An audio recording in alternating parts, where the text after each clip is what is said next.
tut mir nur unendlich leid und ich werde den Schaden noch bezahlen, das verspreche ich. Der Schaden ist nicht wirklich das Problem, Marc. Marie hat Angst. Ich möchte, dass du dich in Zukunft von uns beiden fernhältst. Ja, das ist klar. Bitte beachten Sie ganz besonders den ausgefallenen Schnitt des Rockes.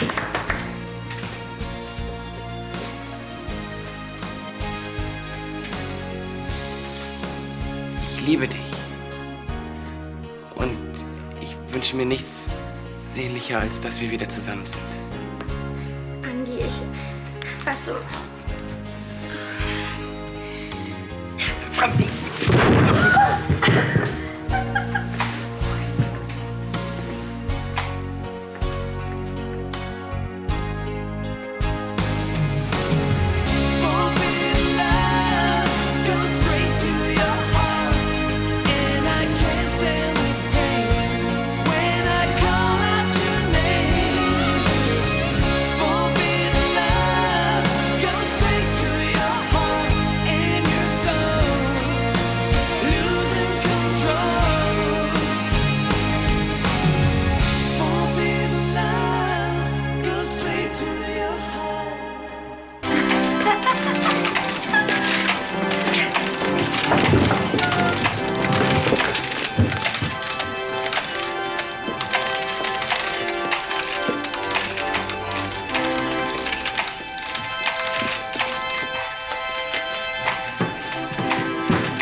Also von diesem Teil des Auftritts hat mir meine Tochter nichts verraten.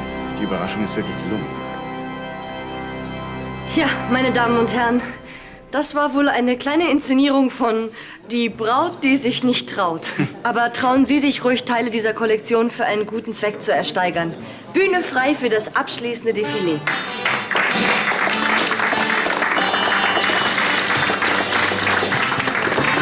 Ich fasse es nicht, er hatte tatsächlich den Auftritt versaut. Du glaubst auch nicht an die Inszenierung? Also für mich sah das aus wie ein Unfall. Armer Andi. Also ich fand, das war eine super Einlage. Was sagst du dazu? Hey, hallo. Was denn? Also von mir aus können wir noch bleiben. Vielleicht passieren da noch mehr Pannen. Wer will denn gehen? Ja, du hast doch gerade gesagt, dass du gehen willst. Quatsch. Ich verpasse mir noch das Buffet.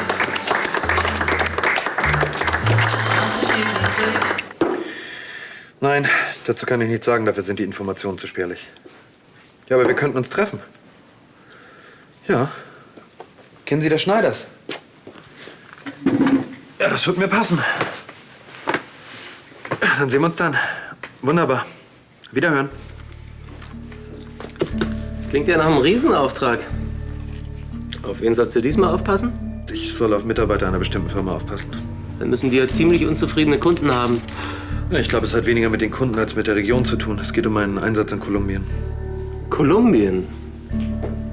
Das Land, wo Milch und Honig fließen. Was man da für wirtschaftliche Kontakte aufbauen könnte. Du bist zu beneiden. Wovon redest du jetzt? Am Florianzen sind da Lösegeldforderungen und der Drogenhandel. Ah ja? War mir gar nicht so bewusst jetzt. Naja, trotzdem, allein das schöne Wetter und die tolle Landschaft, die hübschen Frauen. Und die schwer bewaffneten Kerle. Ein Mann in deiner Stellung, der hat doch bestimmt eine fette Lebensversicherung abgeschlossen. Wer kriegt die denn eigentlich, wenn dir wirklich was zustößt? Was? Ich habe den Auftrag noch gar nicht zugesagt. Wieso? Stimmt die Bezahlung nicht? Ach, doch. Die wäre mehr als großzügig. Tja, was gibt es dann noch zu überlegen? Das frage ich mich auch. Da musst du zuschlagen. Hau doch endlich ab. Das habe ich doch nicht mit Absicht gemacht. Du bist plötzlich losgelaufen.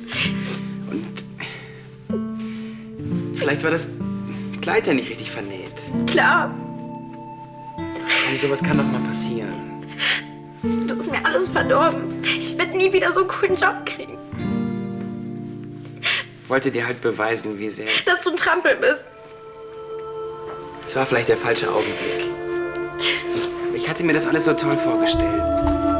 Guck mal, wir beide da draußen so als Braut. Mann, hör auf! Ich hab dich doch so lieb. Verschwinde einfach.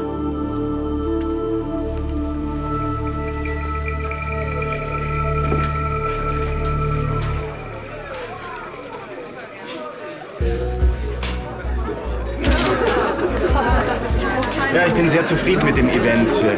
Vielen Spenden verdanken wir vor allem Frau Dumont und ihre wirklich beeindruckenden Kollektionen. Hast du eigentlich schon öfters gemodelt? Das sah richtig professionell aus. Danke. Nein, das war heute das erste Mal. Sie hat mir auch am besten gefallen. Psst, Schlafwandler soll man nicht wecken. Hast du was gesagt? Wieso gehst du nicht einfach rüber und sprichst sie an? Ja, und dann? Na, dann sagst du ihr, dass sie gut ausgesehen hat. Das ist doch total plump. Also Franziska würde sich freuen, wenn das heute einer zu ihr sagen würde. Ich gehe mir mal was zu essen holen, ja? Okay, bis später.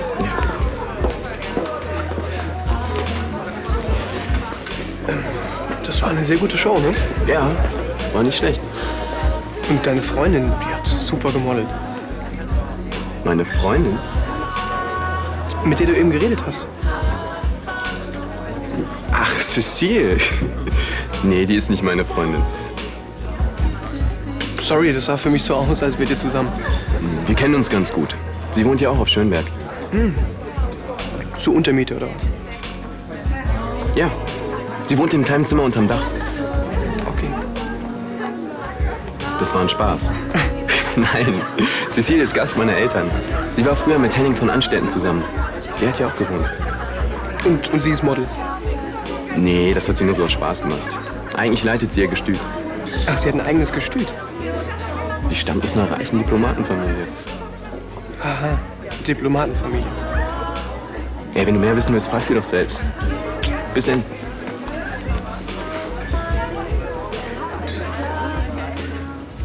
Na, da wäre ich jetzt zu gern dabei gewesen. Das Publikum von eurer Einlage bestimmt zum Brüllen. Franziska auch, nur anders. Das kann ich mir vorstellen. Sie war sauer, ne? Ach, sauer. Sie hat mich mit ihrem Schuh bombardiert. Auch noch temperamentvoll. Aber ich hab's ja wohl nicht anders verdient. War nicht die einzige Aktion, die ich verbockt habe. Wieso was denn noch?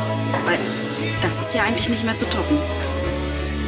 Ich habe diesen Modeltypen, der eigentlich über den Laufsteg sollte, ein bisschen rumgeschubst, gelinde gesagt. Du hättest ihn ja auch einfach nur fragen können, ob du mit ihm tauschen kannst. Hab ich ja. Das war aber vorher. Da habe ich gedacht, dass er Franzi begrapscht. Das war aber nur die Probe für diese Show. Ich meine, man kann sich ja mal irren. Ja, Betonung liegt auf Mal. Sei froh, dass Franzi nur mit Schuhen nach dir geworfen hat. Dabei lief alles so gut, als ich ihr mit dem Referat geholfen hatte. 14 Punkte hat sie dafür gekriegt. Schätze mal, die sind inzwischen vergessen. Nach den Minuspunkten, die du gesammelt hast. Ja. Jetzt bin ich nämlich nur noch dieser unsensible Volldepp Andi, der ihre Modelkarriere versaut hat. Ich denke, meine Beziehung kommt für sie im Moment wahrscheinlich nicht in Frage. Beziehung? Mir wird's ja schon reichen, wenn wir erstmal nur Freunde werden. Aber so? Was hast du jetzt vor? Vielleicht nochmal zu ihr gehen, versuchen mit ihr zu reden. Kann sie mir überhaupt zuhören? Also wenn Andi noch einen klitzekleinen Rest an Verstand hat, dann lässt er sich nach diesem Auftritt nie wieder bei mir blicken. Glaubst du denn, dass er das extra gemacht hat? Was weiß ich. Er hat mich auf jeden Fall total blamiert. Ich könnte immer noch im Erdboden versinken. Franzi, so schlimm hat das überhaupt nicht ausgesehen. Klar. Und ich glaube nicht, dass er das wollte, weil so blöd kann er überhaupt nicht sein. Sagst du. Er will bei dir landen. Das vermasselt er sich doch nicht durch sowas. Was denn vermasseln? Für mich ist Andi eh gestorben. Schade. Ihr seid doch inzwischen wieder so gut miteinander klargekommen. Ich habe auch gedacht, er hätte sich geändert. Weißt du, er hat mir geholfen, meine Mutter zu sehen. Und er hat sich so für mein Referat ins Zeug gelegt. Aber jetzt fängt er schon wieder an. Hey, das musst du dir mal vorstellen. Kurz vor dem Auftritt kniet er sich hier vor mir hin und macht mir eine Liebeserklärung. Als Idee doch ganz süß. Nicht kurz bevor ich da raus muss. Ja, okay. Das Timing war nicht super. Aber er ist in dich verliebt. Da ist er halt nicht ganz zurechnungsfähig. Alexa, das ist noch lange kein Grund, mir hier vor allen Leuten die Klamotten runterzureißen. Andi hat mir die Chance meines Lebens versaut. Schloss Weinstein. Ist das jetzt auch ein Hotel? Kennen Sie es? Ja, ich war da mal vor Jahren eingeladen. Man kann es inzwischen mieten. Zum Zum Beispiel für Hochzeitsfeiern. Ah, und da wollt ihr feiern. Wirklich entschieden sind wir noch nicht. Aber auf jeden Fall soll es was Romantisches sein. Wir werden schon was finden. Ich liebe Hochzeiten. Ich freue mich schon so. Dann sind Sie nicht die... Ja, lassen Sie uns am besten ganz hinten sitzen, da haben wir unsere Ruhe, ja? Hallo, Marc. War das nicht? Dass der immer noch nicht darüber hinweg ist. So, und jetzt sag mir mal bitte, was mit dir los war. Was soll gewesen sein? Naja, erst interessiert dich das alles nicht, dann willst du unbedingt bleiben, dann willst du wieder gehen. Was hätten wir da noch gesollt? Du weißt ganz genau, was ich meine. Deine Traumfrau. Du, bei der habe ich eh keine Chance. Wieso, hat sie einen Freund? Ja, nicht, dass ich wüsste, aber ihr Ex-Freund ist irgend so ein Adelsfuzzi, Henning von so und so. Sie ist bestimmt auch stinkreich. Naja, arm sah sie nun wirklich nicht aus. Sie kommt aus einer Diplomatenfamilie, sie hat ein eigenes Gestüt und was weiß ich noch. Ja gut, dann hat sie eben Geld. Und? Hallo? Ich bin ein kleiner, mickriger Maurer und mit sowas gibt sie sich doch nicht ab. Hey, eine Einladung zur Finissage der Architekturausstellung. Raum und Zeit. Im Schneiders. Was? Finissage, der letzte Tag einer Ausstellung. Hey, das wäre doch was für dich, oder? Du, von solchen Snob-Veranstaltungen habe ich erstmal die Schnauze voll. Da geht's doch um Bilder. Die sind bestimmt super interessant. Aber echt, jetzt schiebt man nicht so einen Frust wegen dieser Adelstussi. Lenk dich lieber ein bisschen ab. Wann soll denn das sein? Morgen Vormittag. Es gibt bestimmt auch Sekt und Häppchen. Ach, Sekt und Häppchen? Ja dann. Brandstiftung. Das hätte ich ihm gar nicht zugetraut. Das hat sich ja schnell rumgesprochen. Und habt ihr keine Angst, dass er noch mal einen Anschlag verübt? Anschlag, wie sich das anhört. Wie nennst du es denn, wenn einer anderer Leute Häuser niederbrennt? Das war ein Pavillon. Man hat es ja nicht geplant. Wahrscheinlich hat er sich selbst über sich erschrocken. Das hört sich fast so an, als wolltest du ihn in Schutz nehmen. Silvia, ich denke, dass Marc sich am meisten dafür selbst verurteilt.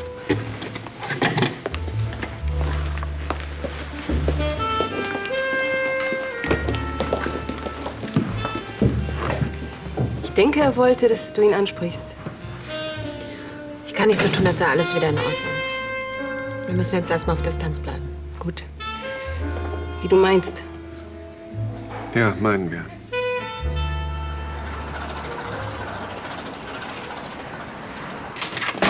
Na endlich, komm rein. Alex, ist Andi schon weg? Ja, komm rein. Okay. Hey! Setz dich. Dann bekommst du einen Kaffee. Oh, lecker. So, bitteschön. Und dann die Zeitung. Nimm die weg, ich will nichts davon sehen. Da steht was über dich drin. Ja, deshalb ja. Mit Bild. Oh Gott, ich wandere aus. Lies mal. Nein. Gut, lese ich's dir vor. Alexa, bitte lass es, okay? Die Modenschau von Valerie Dumont auf Gut Schönberg war ein voller Erfolg. Laut Aussage des Gastgebers Martin von Beinbach ist viel mehr für den guten... Nein, jetzt kommt erst der Part über dich. Höhepunkt der Modenschau war ganz eindeutig der Auftritt des jungen Nachwuchsmodells Franziska von Beinbach. Weil sich alle totgelacht haben. Ach, du hörst ja doch zu. Ihre Präsentation des Brautkleids überzeugte durch Natürlichkeit und schauspielerisches Talent. Hoffentlich sehen wir sie noch häufig auf dem Laufsteg. Das hast du dir gerade ausgedacht. Nein, steht alles hier, wortwörtlich. Ihre Präsentation des Brautkleids überzeugte durch Natürlichkeit und schauspielerisches Talent. Hoffentlich sehen wir sie noch häufiger auf dem Laufsteg. Nee, doch. Oh, Alexa! Ja. Gott sei Dank.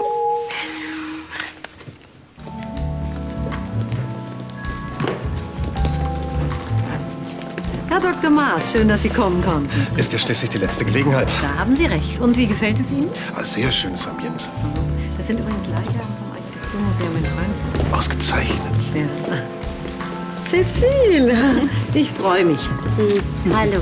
Ich konnte leider nicht früher kommen. Du hast noch nichts verpasst. Und wie war die Modenschau? Ich denke, sie war ein voller Erfolg. Ja, ich habe darüber in der Zeitung gelesen. Ich bin unhöflich. Cécile de Mauron, Herr Dr. Maas. Angenehm. Hallo. Ist von Ihnen nicht dieses Bürogebäude am Rhein? Ganz recht. Möchten Sie etwas trinken? Ein Glas Prosecco vielleicht? Gerne. Cécile, du siehst klasse aus. Dankeschön.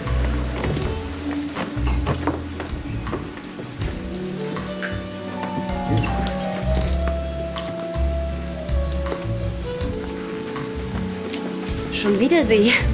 Hallo. Das ist jetzt schon das 3. Mal. Hi, das stimmt. Interessieren Sie sich für Architektur? Ja, total. Das ist eine schöne Ausstellung. Oh, freut mich zu hören. Und für einen Studenten sicher sehr lehrreich, oder? Da müssen Sie schon einen Studenten fragen. Herr Dr. Maas hat es nicht so gemeint. Aber für einen Architekten sehen Sie sehr jung aus. Schon in Ordnung. Du nimmst den Job dann nicht etwa an. Ja, wieso denn nicht? Marc, du machst dich da zur Zielscheibe. Für Leute, die du überhaupt nicht kennst. Ja, aber das war doch schon immer mein Beruf, so oder nicht? Aber man muss es doch nicht darauf anlegen. Nach Kolumbien. Wenn es einen erwischt, erwischt es einen halt. Ob nun hier oder da, ist doch völlig egal. Was für eine bescheuerte Einstellung. Sagt ihr da auch mal was? Marc hat völlig recht. Sterben müssen wir alle irgendwann. Mhm. Und sieht er seine Seele fliegen, dann soll er in der Sonne liegen. Kannst du dem Auftraggeber vertrauen? Hat er Referenzen? Wir überprüfen noch sowas. Soweit es geht, ja. Ja eben, soweit es geht. Woher willst du wissen, dass sie nicht in krumme Geschäfte verwickelt sind? Dann ist dieser Auftrag Kamikaze. Isabel, deine Sorge in allen Ehren, aber ich habe mich bereits entschieden, okay? Marc, ich weiß, dass es hier in letzter Zeit nicht gut lief für dich. Eben. Und deswegen kommt dieser Job auch genau zum richtigen Zeitpunkt, okay? Und jetzt Ende der Diskussion.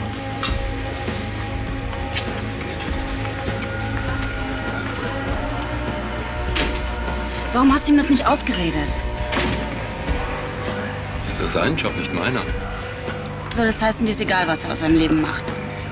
Ein Mann muss tun, was ein Mann tun muss. Das hat schon John Wayne gesagt.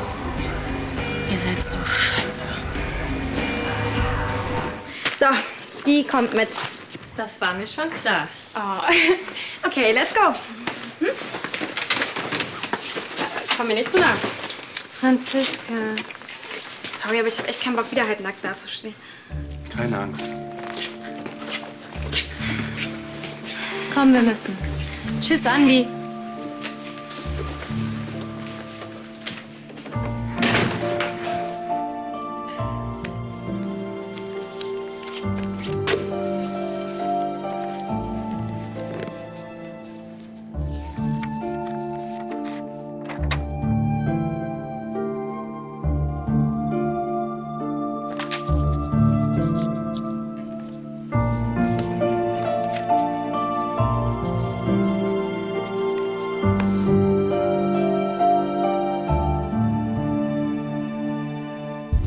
Und wie finden Sie diesen Entwurf?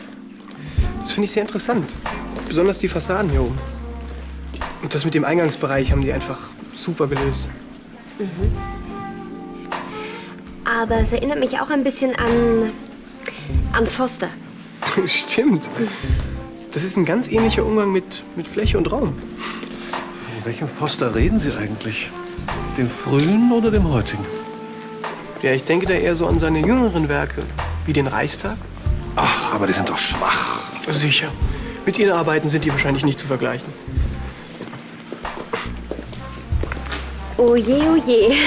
Ich glaube, Sie haben sich gerade unbeliebt gemacht. Tja, tut mir leid, aber ich bin nun mal ein riesengroßer Foster-Fan. Lassen Sie sich bei Ihrer Arbeit von ihm beeinflussen? Nicht so direkt. Wie würden Sie denn Ihren Stil beschreiben? Bodenständig. Habe ich denn schon mal irgendwo was von Ihnen gesehen? Ja, eventuell auf dem Expo-Gelände in Hannover vielleicht. Sie haben ein Pavillon entworfen. Nicht so direkt. Ich meine, da arbeiten so viele Leute in so einem Projekt. Ja. die das ausführen, was sich die kreativen Leute ausdenken.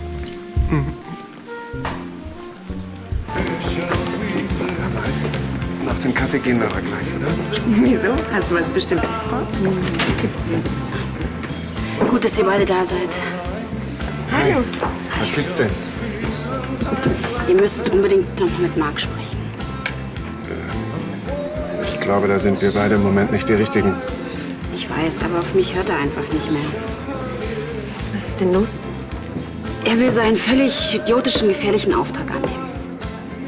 Er ist Bodyguard. Ich weiß, nur in dem Fall ist das Risiko einfach viel zu groß. Das wird aber selbst am besten entscheiden können, oder? Das glaube ich nicht. Ich habe das Gefühl, sein Leben bedeutet ihm einfach nichts mehr. So macht Schule Spaß. Du warst heute echt der Star. Mich wundert nur, dass du keine Autogramme geben musstest. Das kommt noch. Ey, und die Asemal war beeindruckt. Das ist echt unnormal. Ja, wenn sie schon mal eine berühmte Schülerin hat. Dass aber auch alle den Artikel gelesen haben. Echt genial. Du hast ja auch gut nachgeholfen und jedem die Zeitung unter die Nase gehalten. Naja, jedem. Ey, aber Esther hat blöd geguckt, ne? Das stimmt. Vor ihr wäre Andi bestimmt nicht auf die Knie gefallen und sie findet ihn so süß. Ja, sie kennt ihn ja nur vom Bild. So schlimm ist er nicht. Und ohne ihn wäre dein Auftritt auch nicht so groß rausgekommen. Jetzt übertreibt man nicht. Ich finde seine Aktion nach wie vor daneben. Guck mal, es ist reine Glückssache, dass es so gut ausgegangen ist. Sei ehrlich.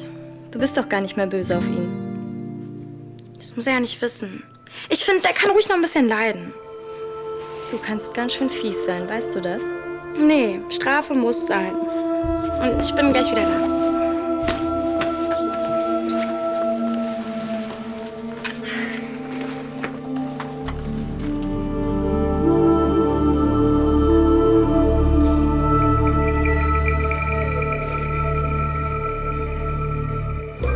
Für mich einen Weißwein, bitte. Sehr schön. Und für Sie? Ich nehme eine Cola. Gerne. Und was machen Sie, wenn Sie gerade keine Expo-Pavillons entwerfen? Ich habe doch gesagt, ich habe da nur mitgearbeitet. Und womit sind Sie zurzeit beschäftigt? Mit so einem Gewerbebau. Das ist aber nichts Spektakuläres. Das kommt sicher noch. Talentierte Architekten sind immer gefragt. Hallo. Hallo, Charlie. Schön, dass wir uns mal wiedersehen. Arno. Tut uns leid, Charlie, wir haben es nicht früher geschafft. Das macht er. Du, ich musste dir was erklären. Robin. Hallo. Guten Tag. Hallo. Guten Tag. Jana hat mir erzählt, dass du hier bist. Sie kennen sich? Aber natürlich, er ist mein Neffe. Dann fehlt ja nur noch, dass er für Sie arbeitet. Genau so ist es. Ja, Sie sind Bauunternehmer, er ist Architekt, das passt ja. Naja, zum Architekten fehlt ihm noch das Studium, aber das schafft er mit links. Als Maurer kennt er die Praxis ja aus dem FF.